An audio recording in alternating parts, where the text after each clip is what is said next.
हाँ जी, कारनामे सही है कि नहीं? मजा तो इसलिए नहीं है कि पढ़ा नहीं है। हाँ चले जी, फोकस हियर। अब इसी तरह जैसे NRE 1 के अंदर हम कोई भी सिस्टम करते हैं, मैंने ये सोचा है कि इस तरह रैंडम टेस्ट सेशन के अलावा भी हम कोई 5-10 मिनट का कोई ऐसा सेशन रखें जिसमें आपको पता चलता जाए कि क्वेश्चन कैसे आएंगे। It's all about number of time repetition revision. अब यहाँ पे मैं कुछ MCQs आप लोगों को एंडोक्राइन सिस्टम के बताऊंगा, और एक क्वेश्चन के 3-3 ऑप्शन आप लोगों से मैंने पूछे हैं। एक स्टेम है, उसके 3 आंसर आप लोगों ने देने हैं। जिसको आंसर आता है वो बताएगा रेज योर हैंड। अगर किसी ने बताया वो फिर इधर से जाएगा, यकीन करें, ठीक है? You people are so mature, I want to check that how many people of you they know the answers, ठीक है जी? तो कोशिश करे, जिसको आता है अल्लाह का शुक्र करे, जिसको नहीं आता वो मेहनत करे, यार मैंने करना है, ठीक है? मेरी बात सब समझ गए? उर्दू में तो बताया है, ठीक है? कोई और लैंग्वेज? तो बात यह है प्लीज कि जिसको आंसर पता है वो बस सर, फिर मैं उसको हेल्प करूंगा कि आप बताएं, मैं थोड़ा सा देखना चाहता हूँ, ठीक है? चले क्वेश्चन नंबर 1 से स्टार्ट करते हैं। जैसे क्वेश्चन नंबर 1, ठीक है? अब देखे, एक मिनट। क्वेश्चन नंबर 1 जो है इसके 3 पॉइंट्स है, ठीक है? A 28-year-old patient with large jaw, prognathism, frontal bossing, fatigue and excessive glucose in the blood. The shoe size not fit recently to the patient. अब देखे, जिसको आते रेज योर हैंड। एक मिनट, अब लोग को नहीं आता? ऐसे करो, ऐसे। ये क्या होता है? ऐसे, शाबाश, excellent, that is a good response. Now जो कहते हैं कि इट इज SIADH, नो, जो कहते हैं acromegaly, excellent, that is a good answer, ठीक है? नाउ बेस्ट इनिशियल इन्वेस्टिगेशन कौन बता सकता है? एक मिनट, ठीक है? Next, anyone? हाँ आप बताएं। Very good, insulin like growth factor 1। सारे एग्री है कि नहीं? This is the question they will ask in this exam, ठीक है? Acromegaly, and that will be in the exam. Acromegaly first initial investigation, IGF-1, very good. Best medical treatment किसको पता है? एक मिनट, अब लोग कम होते जा रहे। एक मिनट, आप बताएं। सोमेटोस्टेटिन एनालॉग देंगे, that is octreotide, excellent, octreotide देंगे, octreo. If it is not work, if it is not work, then growth hormone receptor antagonist, पेगविसोमांट, क्या देंगे? बातें करेंगे तो खत्म करेंगे। जिसने कुछ पूछना है इधर पूछे, फिर सबको समझ नहीं आएगी। पेगविसोमांट, और नीचे मैंने लिखा है definitive treatment, very good, excellent, transsphenoidal resection of the tumour. फिर से बता रहा हूं, trans resection of the tumour. तो best treatment is octreotide, but definitive treatment is अलग, दैट इज सर्जरी। ये क्या है? Resection of the tumour, and that is the transsphenoidal resection of the tumour. अब समझ गए कि नहीं? नाउ नेक्स्ट क्वेश्चन की तरफ जाते हैं। क्वेश्चन नंबर 2 देखें। A 26-year-old female previously diagnosed for bipolar disorder, एक मिनट, she start mood stabiliser agent but recently develop polyuria, polydipsia and excessive fatigue. Post desmopressin test shows urine osmolality 300, which is equal to 6 to 700, ठीक है? Okay, जिसको सिर्फ ये पता है कि what is the diagnosis, raise your hand. एक minute, हाँ, इंसुलिन कम है, ठीक है? हाँ,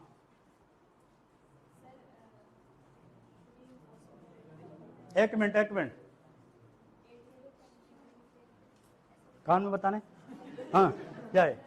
हाँ, ADH रिटेंशन हो रही है कि नहीं हो रही है? ठीक है, एक मिनट, SIADH, माशाल्लाह। नेक्स्ट, हाँ बताए, फिर से देखे, शाबाश। जिसको आते मुझे पता चल गया, जिसको नहीं आता फिर देखे, थोड़ा सा तकाऊ तो सही ना, फिर देखें। एक मिनट, मुझे पता है, बस मुझे पता चल गया। Patient is bipolar disorder, she start तो लिथियम के बारे में हमने कभी जिक्र किए, lithium disrupt due two receptor, तो एडीएच होगा भी फिर भी काम हो तो डायबिटीज इंसिपिडस। तो सेंट्रल के नेफ्रोजेनिक हमने फिर उसके टेस्ट किया पोस्ट डिस्मोप्रेसिन, डिस्मोप्रेसिन इज एडीएच एनालॉग। अगर हम वो दे और देने के बाद भी अगर एडीएच ना होता तो रिटेंशन ऑफ वाटर होता, तो जब ज्यादा वाटर अंदर आता तो फिर यूरिन में तो कम जाता, तो ऑस्मोलिटी क्या हो जाती। तो डिस्मोप्रेसिन देने से अगर यूरिन ऑस्मोलिटी 700 से ज्यादा जाती है तो इसका मतलब रिटेंशन ऑफ क्या हो रही है, water, that is central diabetes, cranial diabetes insipidus. लेकिन यहाँ पे एडीएच देने के बाद, डिस्मोप्रेसिन देने के बाद भी ऑस्मोलिटी पे असर हो नहीं पड़ा है, इट्स मीन के डिस्मोप्रेसिन जाएगा भी लेकिन रिसेप्टर पे काम हो, that is a hall mark of nephrogenic diabetes insipidus. जब 100 एमसीक्यू का टेस्ट होगा इससे भी ट्रिकी क्वेश्चन आएंगे।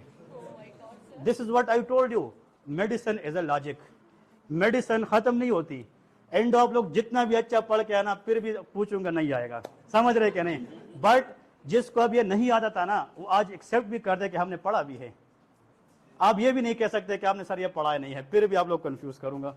This is called the beauty of the medicine कि अब 2-3 को तो आता है। अब एडीएच, आप लोग के एडीएच तो आसान है, नेफ्रोजेनिक डायबिटीज क्या है, एडीएच है नहीं है, अब नहीं है तो फिर इसके अंदर बातें हैं, समझ रहे कि नहीं। So that is what you people should no.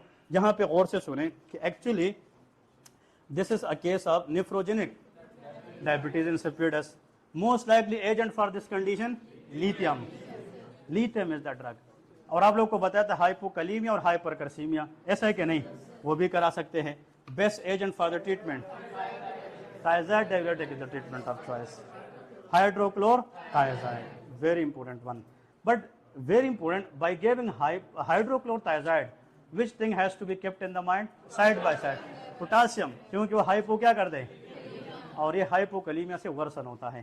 So we should know in the clinic, in the practice, when we are giving thiazide to nephrogenic, we should keep eyes on potassium level. ठीक है जी, these are very important. अब ये interesting था कि नहीं। Next, इस तरह के आप लोगों से टेस्ट लेता रहूंगा। A 32-year-old female present with flu-like illness and sore throat, later developed anxiety, fatigue and mild neck swelling. There is a tender thyroid. क्या है? That is a case of great सही है। Agent for the treatment NSAIDs, ibuprofen. Complication no, spontaneously resolved. अब ये मैं थोड़ी देर पहले ना बात किसी को नहीं पता, कोई कहता है डिस्ट्रक्शन कराएगा, मैंने कहा बता ही दे दूं, ठीक है। So that is called what, answer is no complication, spontaneously resolve. Next question, अगर फ्लू लाइक सिम्टम इसके बाद थायराइड इशू आ जाए, tender thyroid, that is de Quervain या subacute, it can cause pain, it is not acute, it is subacute, समझ रहे कि नहीं। But if thyroid is problem and you see thyroid is hard like wood, wood की तरह, wood से मुरादो hard and fibrosis, then riddle thyroiditis, क्या है riddle। और अगर एग्जाम में आ जाए, एक्स्ट्रा पॉइंट बता रहा हूँ सर्जरी के लिए कि riddle thyroiditis associated with which retroperitoneal fibrosis, कि जिसको riddle thyroiditis होता है उसके एब्डामिन में पेरिटोनियम के पीछे फाइब्रोस स्टार्ट हो जाती है, तो retroperitoneal fibrosis associated with Riedel thyroiditis. Extra point, ठीक है, देखिए बस मजे करो, पॉइंट लेते रहो, समझ रहे कि नहीं। और क्या चाहिए आप लोगों को, a middle age man present with, लिखना बंद कर इधर देखे फिर भूल जाओगे। Middle age male present with severe fatigue, malaise, spasm of the hand which is worsened by occluding the, मुझे बात नहीं चाहिए, सुने आराम से, बीइंग अ डिसेंट और जस्ट हाथ। Investigation show increase PTH, decrease calcium, high phosphate.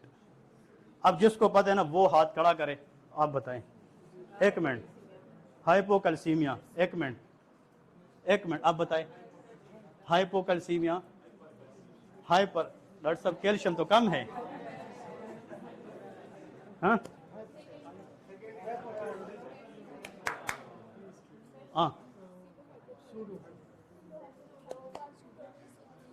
Next हाँ हाय, चले जी, वेरी गुड। देखिए अब आते हैं और से सुने। अब मैं बता दूं कि नहीं, बस फिर सुने और इसको याद करें, काम आएगी एग्जाम में, ठीक है। Normally PTH come in the body when calcium is low, everyone know. Strongest stimulus for PTH is hypocalcaemia. तो पीटीएच का काम कैल्शियम को ब्लड में, तो अगर किडनी काम कर रही है, एवरीवन इज वर्किंग, तो पीटीएच का ज्यादा, कैल्शियम भी ज्यादा। तो जब पीटीएच ज्यादा, कैल्शियम ज्यादा, तो ज्यादा होने के बाद जब वो नॉर्मल हो तो पीटीएच को तो कम होना चाहिए एक लिमिट पे। बट अगर वो कैल्शियम को लो से नॉर्मल करे और नॉर्मल से उठाए और खुद भी बस उठता रहे, इंक्रीज होता रहे, पैथोलॉजी के फिजियोलॉजी, तो व्हेन पीटीएच इज हाई और but phosphate is low, hyperparathyroidism primary hyperparathyroid, ऐसा है कि नहीं। But if a patient has increase PTH, increase but still calcium is low, और से सुने, and symptom look like hyperthyroid, समझ रहे कि नहीं। But if the question say the patient CKD patient say GFR is decrease, is there any GFR history, is there any kidney history?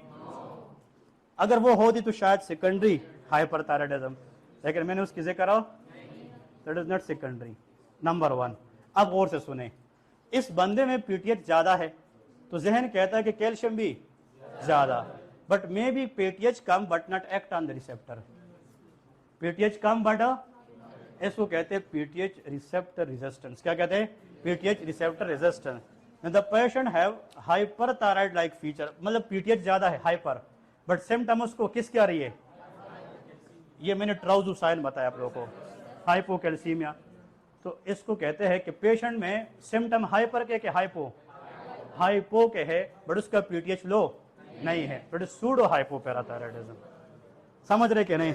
It is pseudo hypo. देखिए tricky है कि नहीं, but 100 MCQ paper will be more tricky. समझ रहे कि नहीं? Again I am telling you that will be a bit और twisted. आप लोग पता चलेगा कि यार सर के MCQs कैसे इंसान को घुमाते हैं, ठीक है ना। This is a mind game, as MCQ तो नहीं है कि the hormone help in the bone is known as dash. समझ रहे कि नहीं? आपका एक ग्रोथ हार्मोन, ठीक है जी। कल को सारे निकले 50/50 ले ले, खुदा न खास उधर 2 नंबर भी ना ले। समझ रहे क्या? चीज इस तरह मोड़े बार बार मोड़े, ताकि आप उसका निचोड़ निकाले, ताकि कल को कोई देखे तो पता चले कि इसके अंदर वो क्या कह रहे हैं। बट ये उनको समझ आ रही है जिसने एंडोक्राइन पूरा यहाँ से पढ़ा है, जिसने नहीं पढ़ा है वो बस अल्लाह हाफिज है, ठीक है ना। तो ये क्या है? Pseudo. Very good. What is the primary defect? Ji protein का पर या पीटीएच रिसेप्टर रेजिस्टेंस। क्या है? PTH resistance. What is the best treatment for this condition? हाँ, कैल्शियम सप्लीमेंट, रॉन्ग। नेक्स्ट, थोड़ा सा और ट्रिकी क्वेश्चन है ये। हाँ जी, इसमें नहीं है, ठीक है ठीक है ठीक है ठीक है। चलिए जी, एनीवन? हाँ, कुछ तो दसो क्या है? हाँ शाबाश, एनीवन? कार्डिक, किस लिए? क्योंकि विजी अवेलेबल है। हाँ नेक्स्ट, सोचे mind game. PTH is high but PTH से काम हो, कैल्शियम क्या है? मैं फिर कह रहा हूं, इस आंसर फिजियोलॉजी में जो मैंने पढ़ा है मौजूद है। अगर सोचने वाले हैं, सोचने वालों के लिए बहुत कुछ है। हाँ, कैल्शियम देंगे, गलत आंसर है। कैल्शियम देंगे, पेशेंट को छोड़ेंगे, काम खत्म, ऐसा नहीं है। बस सुने अब सुनेंगे तो फिर कहें हाँ सर ये तो ऐसा है। इसलिए मैं कहता हूँ the question will be more tricky like this. Now remember PTH is high और नॉट, लेकिन कैल्शियम हो तो अगर हम मजीद पीटीएच देंगे भी तो उसका कोई फायदा। पेशेंट को सिम्टम किस क्या रहे? हाइपोकैल्सीमिया, कैल्शियम कम है। तो अगर आप कैल्शियम देंगे भी ना, वो टेम्परेरी काम करेगी, बंदा कब तक लेगा? तो कैल्शियम तो देंगे, लेकिन पीटीएच क्या है? मतलब कैल्शियम को नहीं बढ़ा रहा। कैल्शियम इसलिए भी नहीं बढ़ रहा कि कोई बंदा उसको ड्यूडेनम से एब्जॉर्ब भी नहीं कर रहा, क्योंकि पीटीएच किसको एक्टिवेट नहीं करा? Vitamin D. तो इस बंदे को कैल्शियम विद विटामिन डी देंगे, दैट इज वेरी इंपॉर्टेंट, ठीक है ना। अगर आप सिर्फ कैल्शियम देंगे, patient will be temporary resolve, but अगर आप क्या देंगे?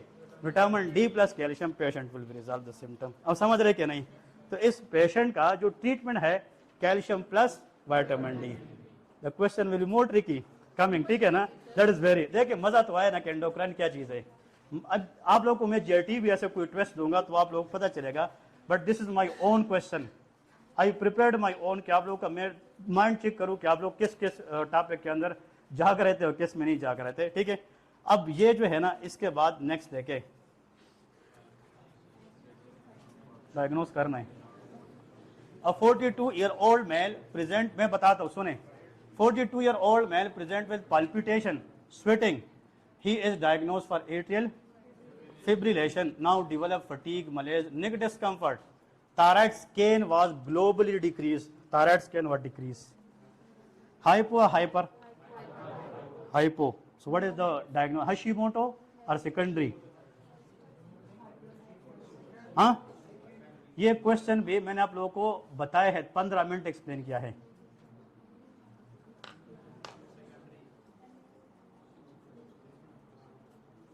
अब बताया ना जैन भाई, क्या है, केड़ी चीज है, दसो।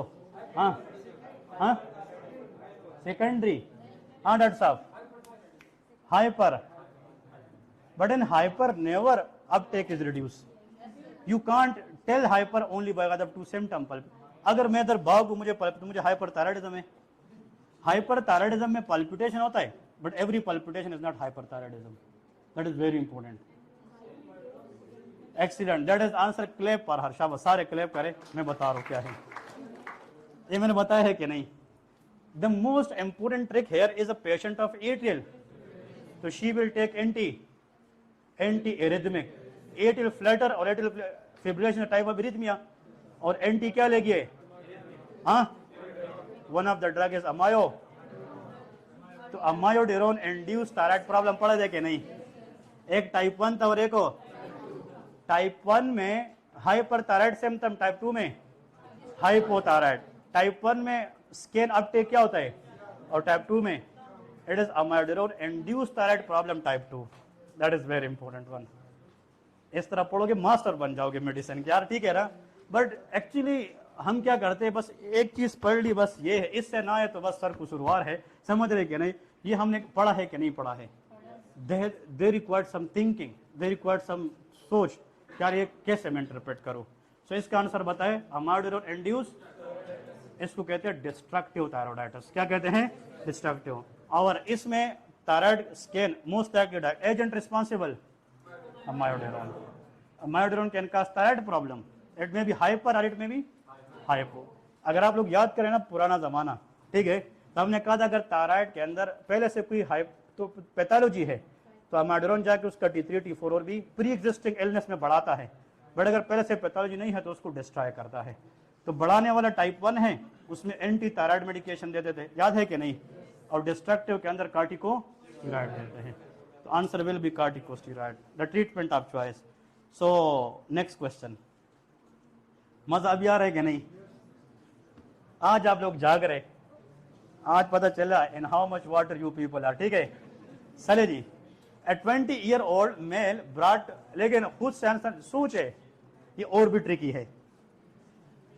A 20-year-old male brought to emergency with a history of hypoglycemia, attack, hypoglycemic attack, palpitation, ये क्या है, high dizziness, and his both parents have history of diabetes, his father was obese as well, काम हाथ से जा रहा है कि नहीं। Next, investigation show decrease glucose, increase insulin, decrease C-peptide. What is the diagnosis?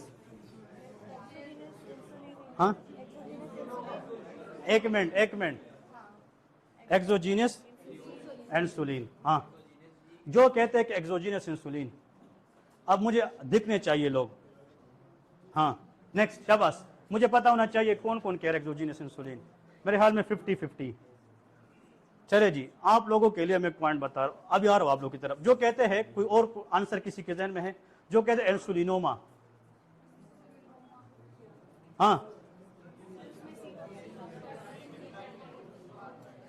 हाँ, चले जी, उसमें इंसुलिनोमा में सी पेप्टाइड हो, लेकिन यहां पे एक्सीलेंट, हाँ जी। MODY, maturity onset diabetes of the young, वो अलग चीज है, समझ रहे कि नहीं, that is completely different thing. MODY is a MODY, समझ रहे कि नहीं, so MODY is a very different thing, ठीक है ना, we don't care about that MODY, समझ रहे कि नहीं। That is what you people should know. देखिए इसमें क्लू, लेकिन ये फिर भी एक्सोजीनस इंसुलिन नहीं है।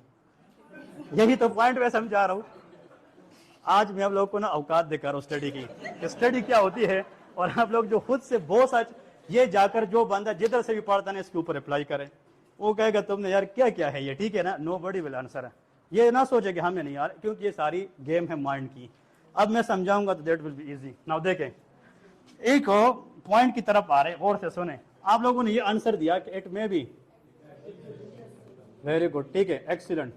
तो एक्सोजीनस इंसुलिन में इंक्रीज क्या होगी, C peptide will be decrease, सारे समझ रहे, बट हाइपोग्लाइसीमिया और इंसुलिन लेवल विल बी, ये सारी बातें है कि नहीं, ये फिर भी नहीं है। That is the beauty of medicine. देखिए मेडिसिन कितनी अजीब चीज है, आप लोग को धोखे दे रहा है। इसलिए तो good doctor is a doctor which know correlation, समझ रहे कि नहीं। तो ये तीन बातें हमें फिजियो भी कह रही है कि अगर ये है तो एक्सोजीनस इंसुलिन है, बट यहाँ पे हमने कहा कि नहीं है। इसकी वजह क्या है, देखो अब इधर फोकस करें। यंग एज है, क्या है, और घर में इसके दोनों वालिदैन, माँ बाप दोनों क्या है, डायबिटिक है, क्या है, और डायबिटिक है, बट उसका फादर क्या है, it is a clue toward type 1 और टाइप 2। तो वो क्या यूज करेंगे, ओरल हाइपोग्लाइसेमिक इंसुलिन, टाइप 2 में ओरल हाइपोग्लाइसेमिक में भी मेटफॉर्मिन, में भी सल्फोनाइल यूरिया, वो ड्रग यूज करेंगे ना, इंसुलिन यूज हो नहीं करेंगे। अब और से सुने, जब ये ओबीस है, ये टाइप 2 की तरफ निशानी है, किसकी तरफ, टाइप 2। अब और से सुने, लेकिन इसके दोनों पेरेंट तो घर में मेरे ख्याल में हर टेबल पे मेडिसिन पड़े होंगे कि नहीं। तो ये बंदा कभी कभार यंग एज में गुस्से में आता है और कहते हैं बस जिंदगी खत्म करनी है, वो एक डब्बी खा लेता है, समझ रहे कि नहीं। डब्बी खाता है सल्फोनाइल यूरिया,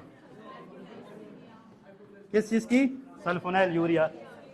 सल्फोनाइल यूरिया जब ये खाए, ग्लिब्साइड ग्लाइबुराइड जो पब्लिक यूज करती है, तो अगर ये एकदम ज्यादा खाए तो इंसुलिन रिलीज एंडोजीनस क्या होगी, ज्यादा। तो सल्फोनाइल यूरिया मेडिसिन जो है ये पोटाशियम चैनल को ब्लॉक करती है, याद है कि नहीं। तो ये इंसुलिन बाहर से बनाते हैं कि बीटा सेल से, एक्सोजीनियस के एंडोजीनियस। तो इंसुलिन भी ज्यादा और सी पेप्टाइड भी ज्यादा। So that is the case of sulfonyl urea overdose. क्या मैं वही बता रहा हूं ना, उसकी तरफ नहीं, पॉइंट अभी रहता है, वेट करें। सल्फोनाइल यूरिया ओवरडोज है। अब क्यों ओवरडोज है, ये क्यों डिक्रीज होता है, अब देखें और से सुने। दिस बीटा सेल, कौन सा, बीटा सेल। अब आप लोग और से सुनेंगे तो फिर समझ आएगी। This is pre pro insulin, याद है, प्री प्रो, फिर इसके बाद प्रो इंसुलिन, और इंसुलिन प्रॉपर बनता है। इसके साथ एग्री है कि नहीं, तीन steps. Pro insulin will convert into insulin, they will form, very good. अब अगर ट्यूमर इस बंदे की है, बीटा सेल, तो ये सारे स्टेप्स चलेंगे कि नहीं। ट्यूमर है, ट्यूमर इसका, तो ये सारे बनेंगे कि नहीं। इंसुलिन भी ज्यादा, सी पेप्टाइड भी, लेकिन यहां पे कम है, तो इंसुलिनोमा तो नहीं है ना, ये तो समझ रहे हो कि नहीं। अब देखें, अब ये बीटा सेल है, उसके अंदर जनाब पहले से बनी बनाई क्या है, और बनी बनाई क्या है। अब इसमें पोटाशियम चैनल, याद है कि नहीं, पोटाशियम चैनल पे काम करने वाला सल्फोनाइल यूरिया है। तो जब ये इसको ब्लॉक करेगा, अगर याद हो तो कैल्शियम जाएगा, कैल्शियम जाएगा, और कैल्शियम जाने से सेल बिकम डीपोलराइज्ड, क्या होगी, तो सेल बिकम व्हाट, कंट्रैक्ट। तो कंट्रैक्शन में सिंथेसिस होगी कि रिलीज होगी, बनी बनाई इंसुलिन की, बनी बनाई इंसुलिन की। But sulphonylurea think and worried about to release which thing, but not a C peptide, उसका सी पेप्टाइड से कोई लेन देन नहीं है। आप समझ रहे कि नहीं। तो insulin will come out in the blood, but C peptide blood में नहीं आएगी। That is sulfonyl urea overdose या सल्फोनाइल यूरिया एब्यूज, समझ रहे कि नहीं। लेकिन इसकी हिस्ट्री हमें कहां से मिलती है, इसके पेरेंट्स से, कि वो दोनों क्या है, वो डायबिटिक है, और उनमें से एक क्या है, वो बीज है, तो टाइप 1 की तरफ के टाइप 2, और sulfonyl urea use for type 2 not for type 1, but insulin used in type 1। तो इसके पेरेंट्स को डायबिटीज है, इसके पेरेंट्स तो यंग 10-12 साल के तो नहीं है, तो मतलब no insulin, that is not exogenous insulin. तो एक्सोजीनस इंसुलिन और प्लस सल्फोनेल यूरिया ओवरडोज दोनों की लैब वैल्यू सेम होती है। दोनों में इंसुलिन क्या होगा, दोनों में सी पेप्टाइड कम होंगे। और से सुने, बट एक में यंग एज के अंदर, या मिसाल के तौर पे एक में जो हिस्ट्री है उसके अंदर कोई पेरेंट्स में डायबिटीज होगी, and that diabetes should be occluded toward which type, type 2, then you can set sulfonylurea abuse. अब समझ रहे कि नहीं? So that is not exogenous insulin as well. जहां पे लिखे that is what is the most likely diagnosis, not exogenous insulin. What is the treatment, what is the treatment? हाँ, that is called dextrose infusion. क्या देंगे? But what is the definitive treatment? Antidote of sulfonylurea. Sulfonylurea ने जो problem कराई है किस चीज की रिलीज की वजह से? इंसुलिन। किसकी वजह से? तो हमने ऐसा ड्रग देना जो इंसुलिन की रिलीज को, octreotide is the drug of choice, somatostatin analogue. इन बातों में कोई ऐसी है जो हमने नहीं पढ़ी हो? थोड़ा सा इनडायरेक्टली देखे चीजें हैं। तो अगर एग्जाम में आ जाए कि बेस्ट इनिशियल ट्रीटमेंट, और से सुने दो बातें, best initial treatment to relieve the symptom in sulfonylurea overdose, answer is dextrose. But definitive treatment, antidote of sulfonylurea is octreotide to inhibit the release of insulin and to prevent hypoglycemic attacks. समझ रहे कि नहीं? So that is what all about your test of the endocrine system. ठीक है जी? तो actually आज पता चला ये तो बच्चों वाली क्वेश्चन है, समझ रहे कि नहीं? थोड़ा सा ना अपने आप को अपग्रेड करें, एनहांस करें। आज सोच तो आई है ना कि यार क्वेश्चन कैसे आ सकते हैं, इसी तरह इसको कहते हैं training. Training retraining will pass you इंशाल्लाह। ठीक है?